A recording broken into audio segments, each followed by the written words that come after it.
வணக்கம் நண்பர்களே, நம்ம சேனலை தொடர்ந்து பார்த்து ஆதரவு கொடுத்துட்டு இருக்க உங்க எல்லோருக்கும் கொடான கோடி நன்றிகள்.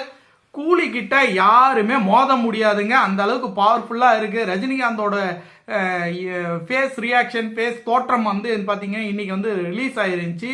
ஷூட்டிங் ஸ்பாட்ல இருந்து மிக பரபரப்பா வந்து ஷூட்டிங் வந்து பட்டாசு கிளப்பி போயிட்டே இருக்குங்க. கூலி வந்து பாத்தீங்கன்னா பரபரப்பான ஒரு கூலி படம் வந்து பாத்தீங்கன்னா ஆக்ஷன் பிளாக் பஞ்சி டைலாக்கு பட்டாசா வந்து ரெடி ஆயிட்டு இருக்கு.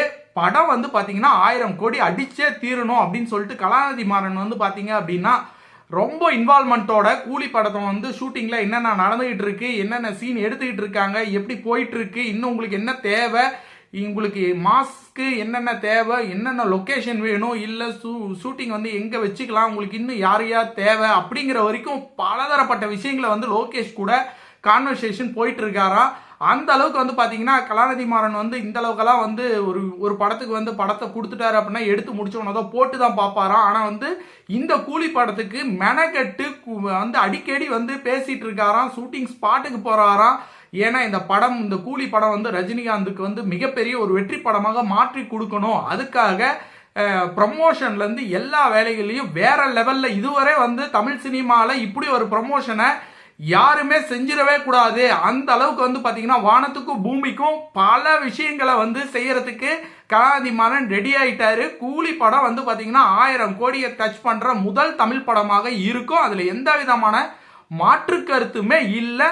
படத்துல வந்து ப்ரமோஷனுக்கு பஞ்சமே இல்லைங்க. ப்ரமோஷன் பண்றதுக்கு ஆர்டிஸ்ட் குமிஞ்சு கிடக்குறாங்க. ஆர்டிஸ்ட் பத்தி சொல்லவே வேணாம். அந்த அளவுக்கு வந்து பாத்தீங்கன்னா தமிழ்ல இருக்காங்க, தெலுங்குல இருக்காங்க, கன்னடத்துல இருக்காங்க, மலையாளத்துல இருக்காங்க, சூப்பர் ஸ்டார் இருக்காரு. இவங்க அத்தனை பேரும் ஒரு ஸ்டேஜ்ல நின்று ஒரு ப்ரமோஷன் கொடுத்தாங்க, ஒவ்வொரு ஸ்டேட்லயும் போய் ப்ரமோஷன் கொடுத்தாங்க அப்படின்னா இந்த படம் வந்து எந்த அளவுக்கு இருக்கும் அப்படிங்கிறது நீங்களே வந்து ப்ரமோஷன் எந்த அளவுக்கு இருக்கும் அப்படிங்கறத நீங்களே யோசிச்சு பாத்துங்க. ஆனா இந்த படத்தை வந்து தயாரிக்க போறது சன் பிக்சர், தயாரிச்சிட்டு இருக்கிறது சன் பிக்சர். சன் பிக்சர் வந்து எப்படி ஒரு ப்ரமோஷன் பண்ணுவாங்க, நிமிஷத்துக்கு நிமிஷம் சன் டிவில வந்து போட்டு தள்ளுவாங்க. தமிழ் மட்டும் இல்ல, தமிழ், மலையாளம், தெலுங்கு, கன்னடம் எல்லாத்துலயும் சன் டிவி இருக்கு.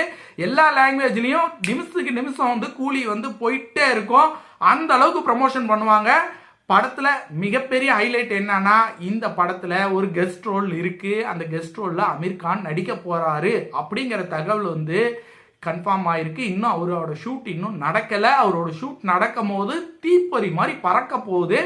அந்த அளவுக்கு வந்து மீடியால வந்து பப்ளிசிட்டியா பறக்க போகுது. அது கண்டிப்பா நடக்கும். இந்த கூலி வந்து பாத்தீங்கன்னா தமிழ் சினிமாவோட முதல் 1000 கோடி படமாக கண்டிப்பாக இருக்கும். மாற்று கருத்தே இல்லை. 1000 கோடி அடிக்க போறது one and only super star Rajinikanth அவர்கள் மட்டுமே அந்த சாதனையை முதல்ல தொட போறாரு. அதுக்கப்புறம் அதை வந்து யார் பீட் பண்றாங்களோ, பீட் பண்ண போறாங்களோ, பீட் பண்ணாம இருக்காங்களோ அதை பத்தி கவலையே இல்லை. One and only first super star Rajinikanth தான் அந்த 1000 கோடி பட்ஜெட்டை டச் பண்ண போறாங்க சன் பிக்சரோட இணைந்து அப்படிங்கிறத சொல்லி இந்த வீடியோவை முடிச்சுக்கிறேன். நம்ம சேனல்ல இதான் முதல் முறையா பாக்குறீங்க அப்படின்னா கண்டிப்பா சப்ஸ்கிரைப் பண்ணுங்க நண்பர்களே. அப்பதான் நம்ம சேனல்ல போடக்கூடிய அனைத்து வீடியோக்களையும் தவறாம உங்களால பார்க்க முடியும். மற்றொரு சூப்பரான வீடியோவில் இணைவோம். நன்றி, வணக்கம்.